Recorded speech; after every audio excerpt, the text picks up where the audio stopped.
mangga kalebet, mangga Bu Eli nawis.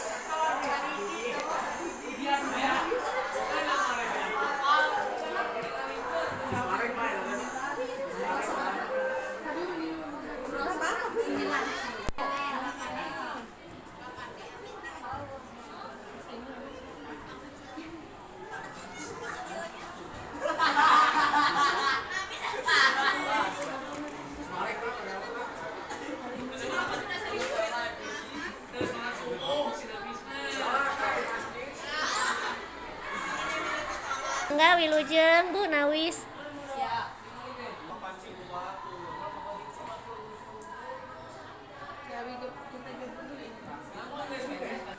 Mangga ibu-ibu isi daftar hadir. Mangga nawis lah, mangga bujur. Miring. Aku ruangan berapa? Ulah make kitu cenah. Assalamualaikum. Salam mangga. Aku ruang 5 ya. Di mana? Ruang mana? Sudah. Halus abi halus. Di mana ruang? Oh, ya. Terima kasih ya. Apa di mana? Halus. Makasih. Kegiatan kita menjadi calon baru calonnya menjadi calon guru penggerak gitu ya. Yang insya Allah sebetulnya ibu bapak juga lebih paham ada yang menilai tidak ada maksud menggurui insya Allah. Ya, yaitu ada kegiatan di udara atau online. Ya, seperti hari ini tuh sedang ada kegiatan elaborasi sebetulnya, cuma online saya. Kemudian ada juga untuk kegiatan yang di udara, ya. Kemudian juga ada instruktur, sama itu kegiatannya untuk di udara, yang kemudian untuk di lapangan namanya PP, pendamping praktik. Gitu ya, ternyata alhamdulillah sampai sekarang ini masih di sini, gitu ya, belum ke Papua, ya, seperti itu. Ya, alhamdulillah nyabujur sedang ngangge koteka. Ya, dan kali kan budaya baik di sekolah kita. Contohnya apa, Cung? Mbade ngawaler. Contoh budaya baik di sekolah kita yang ininya anak-anak yang siswa gitu ininya.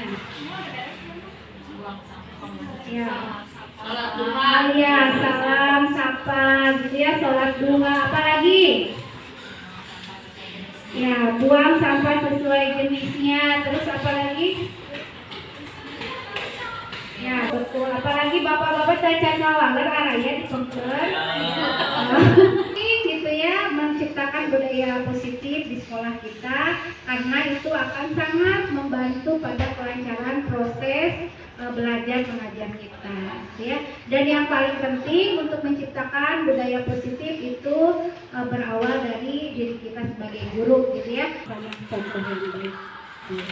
Kemudian lagi apa? Kemudian nah ini ya contohnya menyambut siswa ketika datang kitanya enggak, gitu ya. Tapi kita sudah berupaya minimal bergiliran, gitu ya, seperti itu. Kemudian atau pujian, gitu, itu adalah suatu reward, asal tidak berlebihan, gitu ya, asal tidak lebay, gitu kan, seperti itu ya, hargai, gitu ya, seperti memberikan solusi.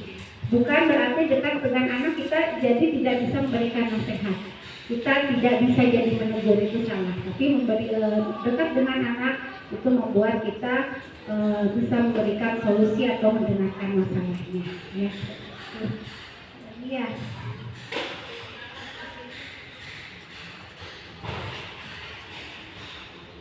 Nah, ini ya.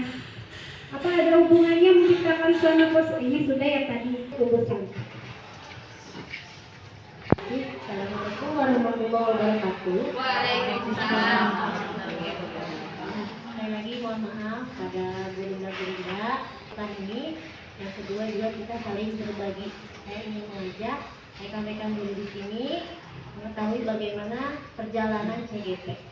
Tadi sudah disinggung oleh Miss Tina, betul sekali. Awalnya kita serem gitu ya, karena di sekolah kita itu baru pertama. Bagaimana penerapan disiplin di sekolah? Yang pertama itu memiliki aturan yang jelas dan konsisten.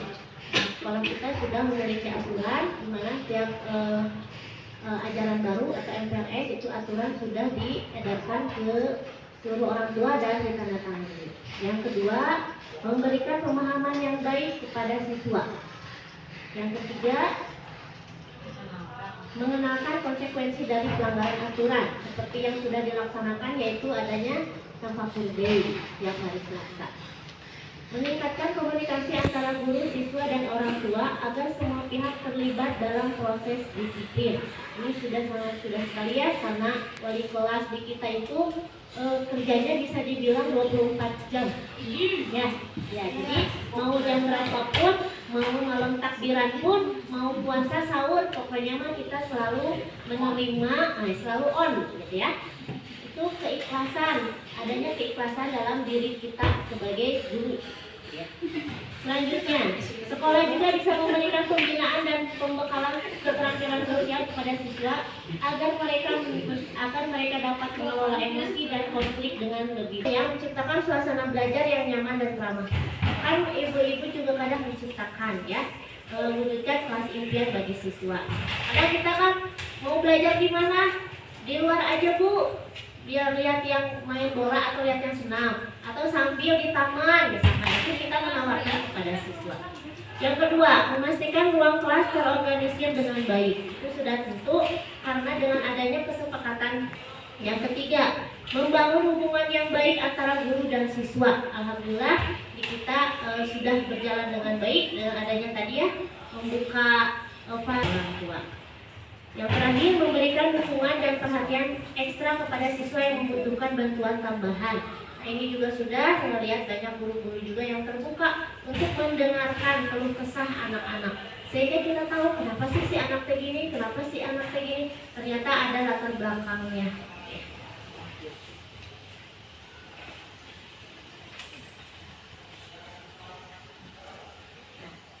Itu lagi ya Ibu Bapak.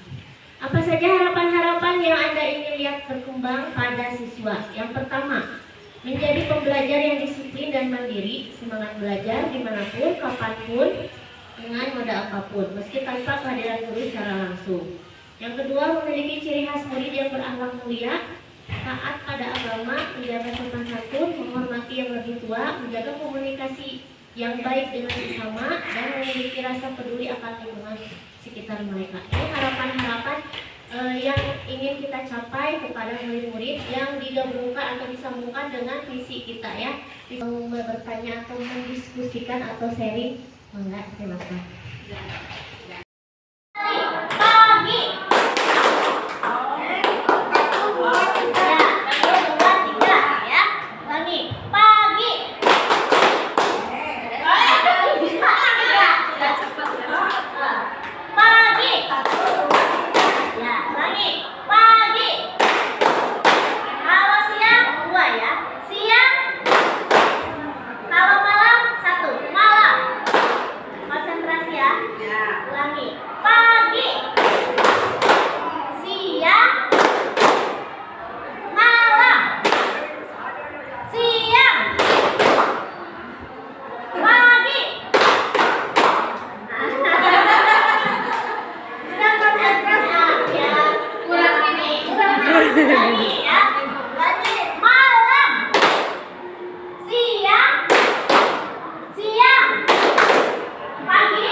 siswa ketika datang sekolah.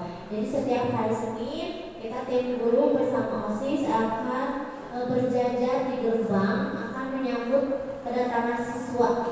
Karena hari Senin itu merupakan awal dari pembelajaran sebelum mereka liburan ya di hari Sabtu Minggu. Yang kedua itu menyapa dan memberikan senyuman, memberikan reward atas usaha atau prestasi mereka. Seperti biasa, jika ada nilainya yang baik itu akan mendapatkan reward, atau yang berperilaku baik itu akan mendapatkan sertifikat kelas terdisiplin ya untuk di sini.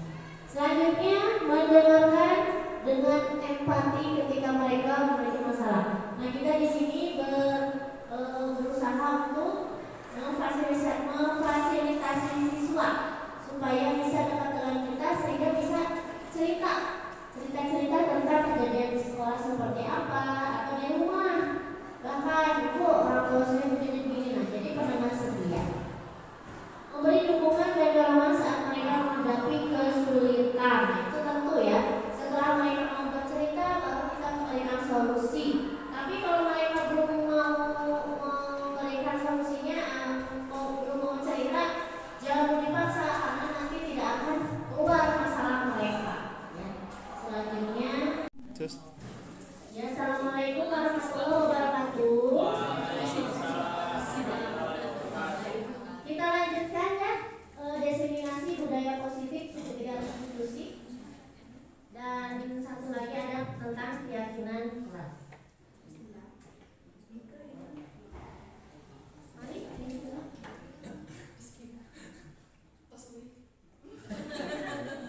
Ya, apa itu keyakinan kelas? Kalau misalkan di kelas ya Ibu Bapak, di kelas itu kan biasanya suka ada peraturan kelas ya. Nah, di sini yang dibetulkan dari pembelajaran CGP ini yaitu keyakinan kelas. Bedanya apa kira-kira antara peraturan kelas dan keyakinan kelas? Coba. Ya, menurut Ibu ya, Kelas itu sesuatu yang bisa berdiri, Bu? Keyakinan kelas itu mungkin sesuatu yang sudah diyakini, disepakati mungkin. Ya, terima kasih Bu Nui. Ada lagi yang mau menjawab keyakinan kelas? Bedanya sama Miss di sini? Ada lagi? Ayo Mister. Oh ya. Ya. Stand up. Sana. Baik, keyakinan kelas itu yaitu tadi selain kesepakatan dengan siswa itu bagaimana siswa berada di posisi di kelas itu untuk belajar sehingga guru pun memberikan ilmu itu dengan memberikan sebuah keyakinan kepada siswa agar siswa yakin ketika proses pembelajaran itu bisa berlangsung dengan baik. Terima kasih. Harus kalian jawabannya Ibu Bapak ya. Ya, cukup doang saja, nanti ada pertanyaan berikutnya. Nah, keyakinan kelas itu nilai-nilai kebajikan universal yang disepakati secara tersirat dan tersurat, lepas dari latar belakang suku, negara, bahasa maupun agama. Nilai-nilai kebajikan mau menekankan pada keyakinan seseorang akan lebih memotivasi seseorang dari dalam. Seseorang akan lebih tergerak dan bersemangat untuk menjalankan keyakinannya daripada hanya sekedar mengikuti serangkaian peraturan tertulis atau nah, artinya gini Ibu Bapak, kalau peraturan kelas, tempatnya si anak misal dilarang bermain bola di kelas, atau kelas saya sendiri ya, malah tambah gitu ya, kan baik ya Bu Santi. Nah, di sini makanya diganti kata-kata yang mengenai keyakinan kelas, karena di sini ada nilai-nilai kebajikan universal. Nanti kita lihat ya. Kita lihat perbedaannya kalau nah, ini ada tahapannya. Yang pertama, keyakinan kelas bersifat lebih abstrak daripada peraturan yang lebih rinci dan konkret. Jadi ini perlu pemahaman yang mendalam, nggak hanya jangan dilarang gitu ya. Yang kedua, keyakinan kelas berupa pernyataan-pernyataan universal. Seperti apa contohnya pernyataan universal itu? Seperti yang mengandung yang pertama, saling menghormati, menghargai, tertib,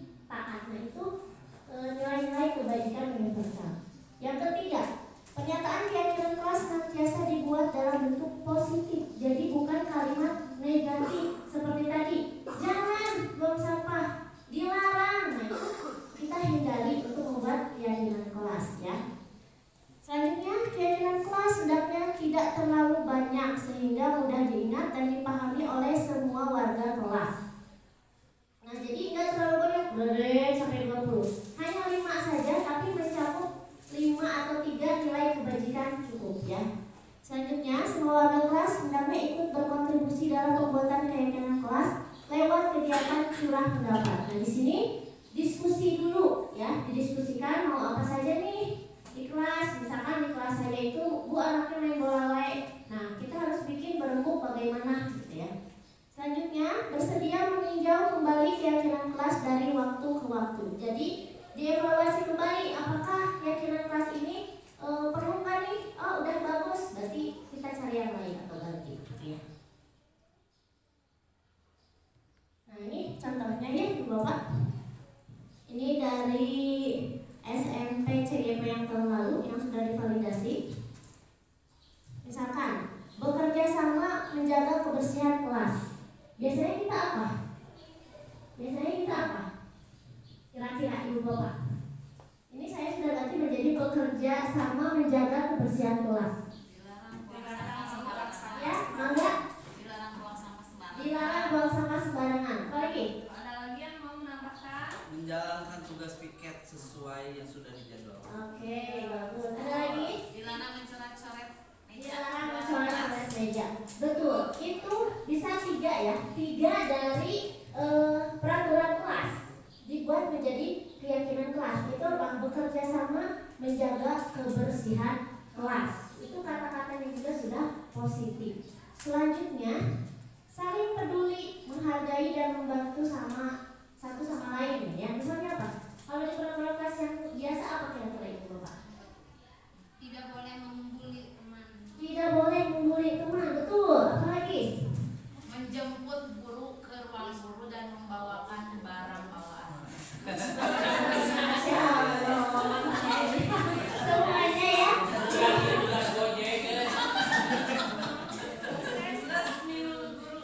Iya, plus minum guru ya. Ada lagi? Selain membantu guru membawakan semua, ada lagi yang menggunakan tadinya kata jangan jadi dilarang. Jangan mengejek nama orang tua, gitu ya. Nah, itu sering. Jangan berkata kasar. Itu kita include atau kita masukkan ke dalam keyakinan kelas yang ini. Selanjutnya, menjaga dan meletakkan barang sesuai tempatnya. Kira-kira ini apa? Sebelum saya ubah menjadi keyakinan kelas, peraturan kelasnya seperti apa kira-kira? Menjaga dan meletakkan barang sesuai tempatnya. Menyimpan barangnya pada loker yang sudah ditentukan. Menyimpan barangnya pada loker yang sudah ditentukan. Bisa. Ada lagi? Menyimpan sandal pada rak sandal. Menyimpan sandal pada rak sandal. Ada lagi? Jaga kerapihan kelas. Jaga kerapihan kelas. Atau ada yang mungkin yang masih kata jangannya atau dilarangnya? Ada? Jangan mengambil barang orang lain yang bukan miliknya. Itu asalnya seperti itu. Jadi dibuatlah keyakinan kelas. Selanjutnya, tepat waktu dan aktif di kelas.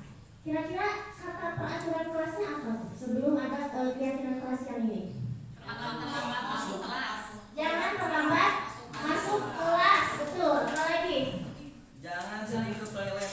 Jangan sering ke toilet. Bayar uang kas tepat waktu. Boleh. Tepat waktu. Betul ya, Miss ya? Ya, betul. Selanjutnya, mengerjakan tugas tepat waktu.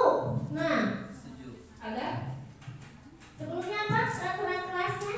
Ada yang mau? Ketinggalan PR bayar denda 2.000. Oke, tidak mengerjakan seperti ini Pak ya, dan bisa pakai telat tugas kurangi 1 hari 5 poin, gitu ya. Dan itu sebetulnya tidak boleh. Terima kasih ya. Berarti sudah paham ya Ibu Bapak ya.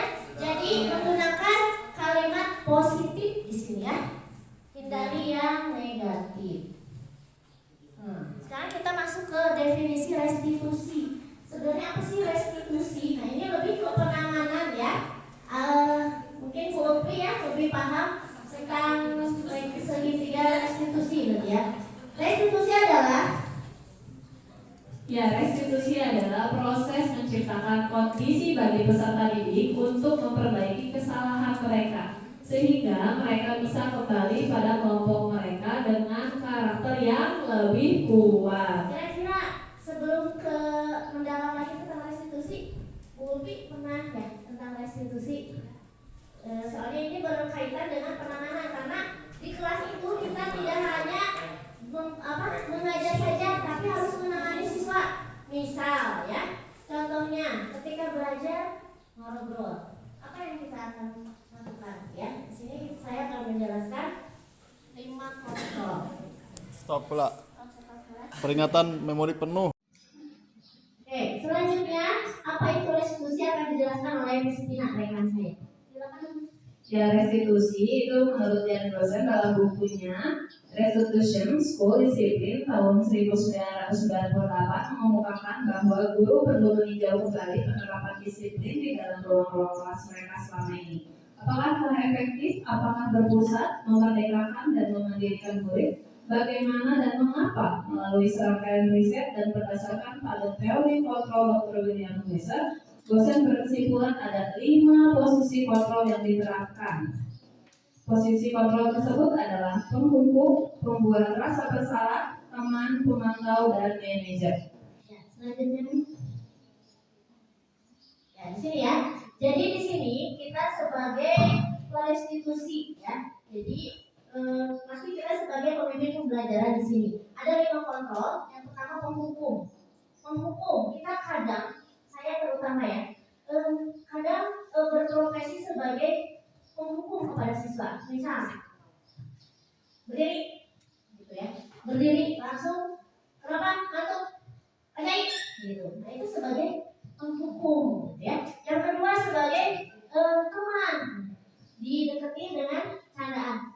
Ih, kamu teh kenapa merepet makanya, gitu ya. Ngantuk ya, nah itu didekati sebagai teman. Yang ketiga, memantau. Jadi yang memantau. Udah tahu di ujungnya ngobrol wae ya. Anissa sama Ulfi itu ngobrol terus ya. Tapi hanya memantau saja, melihat, gitu ya. Tidak menegur atau sampai menghukum, gitu ya.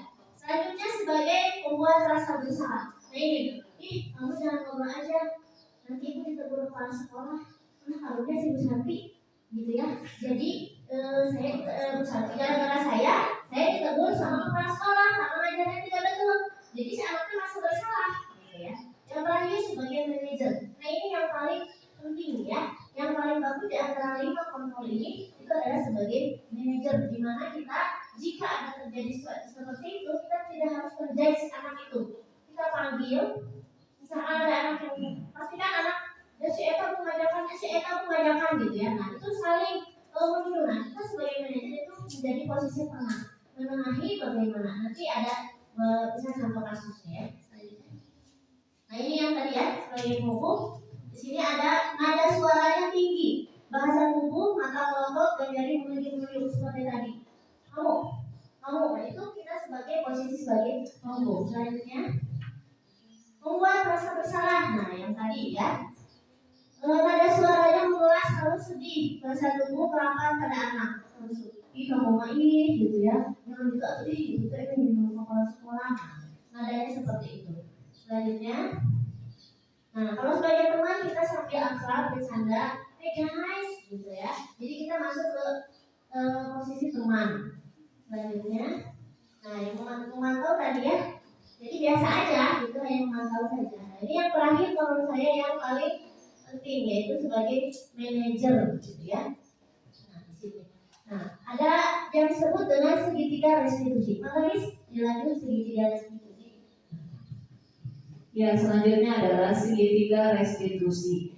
Janet Gosen dalam bukunya Restitution itu telah merancang sebuah tahapan untuk memudahkan para guru dan orang tua dalam melakukan proses untuk menyiapkan anaknya untuk melakukan restitusi bernama segitiga restitusi ya, atau biasa disebut dengan restitution triangle. Nah, di sini ada segitiga restitusi. Yang pertama ada menstabilkan identitas, yang kedua menanyakan keyakinan, yang kedua validasi kebutuhan dan menanyakan keyakinan. Kira-kira ibu bapak pernah ada pengalaman nggak di kelas ada yang membuat dia nyaman pada siswa? Secara singkat saja, silakan. Ya boleh, siapa yang mau bercerita di kelas? Ada kendala nanti bagaimana cara mengatasinya, ya sekalian. Secara singkat saja. Ya, Bu Fitri.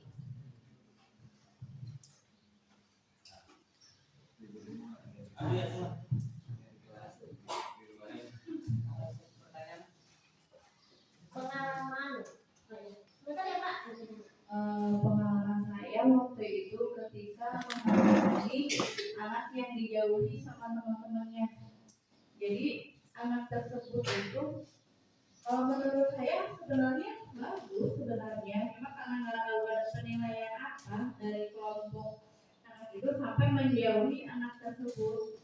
Jadi waktu itu sama saya coba ketika di pelajaran saya dikumpulkan apa sih masalahnya sampai kamu nggak mau berkelompok sama si A? Apakah kamu punya kelebihan? Apakah kamu punya kekurangan? Coba kamu lebihnya apa sih dari anak itu sampai kamu nggak mau mendeketin anak itu gitu.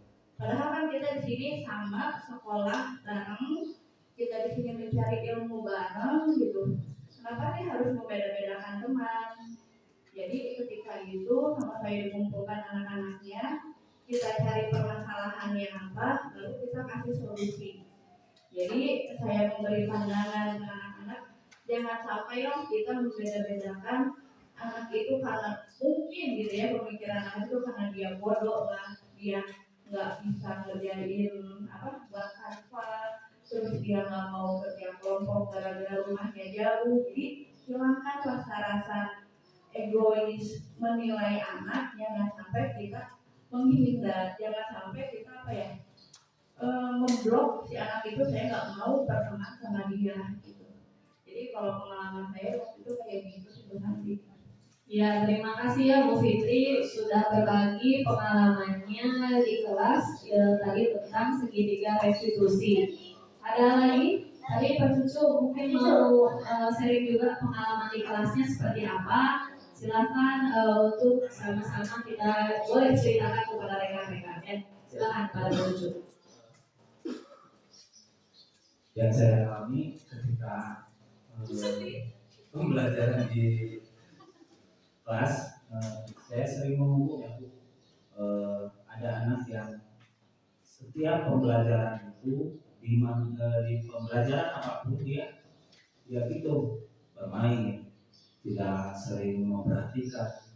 Saya sering memarahi, cuman ya dampaknya anak masih belum sadar, mungkin itu karakter seorang anak ya. Masih di usia anak-anak itu ya, mereka belum sadar karena belajar itu benar-benar harus gini, kalau dimarahin dia jadi masih tetap gitu ya, selalu ditunjuk dimarahin tapi tetap ya membuat kesalahan terus. Ini itu aja.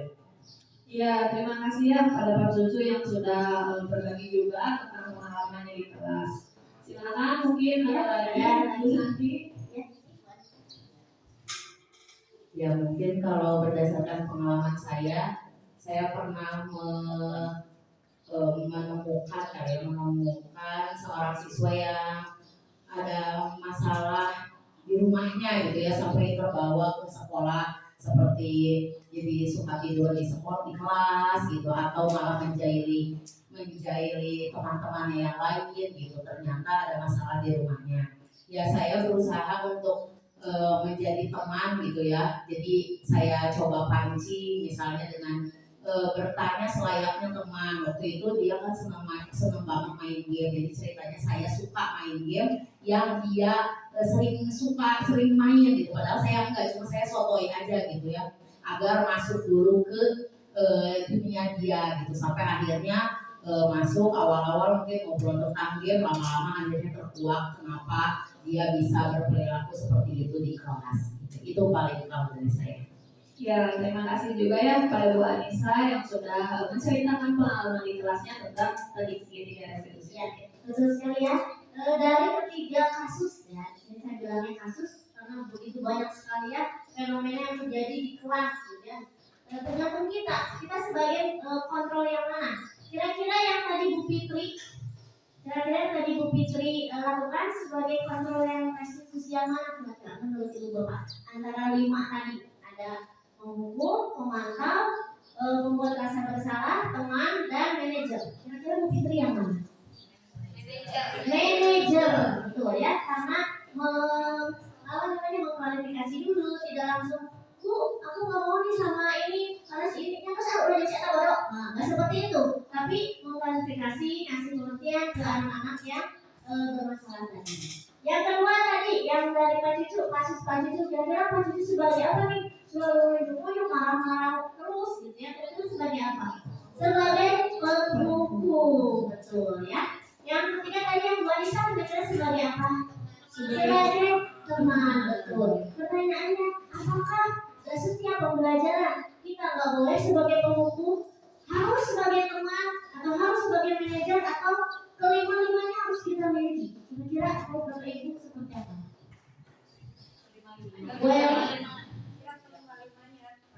Memang kadang-kadang kondisi di dalam kelas itu kan kadang-kadang kan selalu kejadian seperti itu terus, tergantung kasusnya dan tergantung cara menangani anak atau anak itu sukanya di apa gitu. Ya kan mungkin ada yang sukanya memang lebih baik macam dia caranya dukung atau caranya dia ingin friendly gitu. Jadi bagaimana kita punya taktik kalau bahasa Sunda kan saya dengan laut kebenar ya mungkin Ya, Bu Tri, Anda. Mungkin kalau misalkan saya sebagai guru BK, kelima ini tuh kelima kontrol restitusi ini dilakukan gitu. Misalkan dalam satu kasus anak aja, misalkan ya tadi teh apa? Ya, jadi kan ada satu anak nih yang melakukan kesalahan, yang melakukan pelanggaran sanksi, jelas ya ada hukuman yang jelas. Kalau di sekolah kita kan ada tafakur gitu. Nanti setelah, apalagi kalau misalkan ternyata kasusnya itu kasus yang berat dan sampai harus SP1, itu jelas ada hukumannya. Terus nanti biasanya saya juga sebagai teman, saya tanya, kamu tuh kenapa tuh berbuat seperti ini, kayak gitu. Terus sampai saya juga ya ngobrol dengan teman-temannya gitu, maksudnya tolong dong dibantu nih si A kayak gitu, bantu gimana biar dia tuh bisa berubah, biar bisa lebih kondusif lagi nih, baik di kelas ataupun di luar kelasnya. Tolong dibantu ya biar dia itu bisa lebih apa ya istilahnya, bisa lebih percaya diri atau misalkan tidak lagi melakukan kesalahan yang sudah dilakukan. Terus pemantauan juga saya lakukan, maksudnya saya lihat juga nih perubahan dia selama, kalau sama saya kan sama mereka ada pembinaan. Nah kadang saya juga suka nih membuat si anak jadi pembuat rasa bersalah. Kadang kalau pembinaan saya juga suka mengeluhkan gitu, kamu teh gak capek gitu pembinaan terus sama ibu, tahu nggak ibu teh sampai harus mengorbankan istirahat pertama ibu lo, harus pembinaan sama kamu. Nah mungkin kayaknya kelima ini tuh emang harus, bukan harus ya, mungkin saya terapkan ini ya sebelum saya tahu ini ternyata secara tidak sadar saya sudah melakukan kelimanya ini. Dan menurut saya itu kayaknya ideal sih gitu, asal kelimanya ini dilakukan secara seimbang gitu. Jadi gak dengan menghukum terus tanpa barengi dengan memposisikan kita sebagai temannya, mungkin begitu sih. Ya, terima kasih ya Bu Fia. Kemudian selanjutnya, Ya betul sekali ya. Jadi betul sekali. Jadi posisi kontrol ini kita bisa terapkan sesuai dengan kasus. Pada dasarnya kita sudah melakukan seperti itu. Tapi mungkin teorinya itu baru kita dapatkan hari ini. Jadi ya mudah-mudahan bisa bermanfaat teori keyakinan kelas dan ketiga restitusi ini, dan bisa diterapkan oleh ibu bapak. Saya mengajak sebagai CGP, saya dan Miss Tina mengajak ibu-ibu dan bapak-bapak rekan-rekan sejawat sebagai pemimpin pembelajaran yang bergerak, tergerak dan menggerakkan. Terima kasih atas waktunya. Assalamualaikum warahmatullahi wabarakatuh.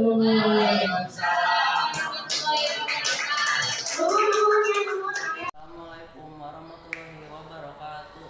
Perkenalkan, nama saya Noval Yasamat Fauzan, kelas 7E, Hamzah bin Abdul Muthalib. Setelah saya melakukan segitiga restitusi bersama Bu Santi, saya merasa senang dan menyadari kesalahan saya. Saya akan memperbaiki diri saya dan terima kasih, saya jadi lebih baik. Saya jadi bisa kembali ke kelas saya. Terima kasih Bu Santi. Assalamualaikum warahmatullahi wabarakatuh.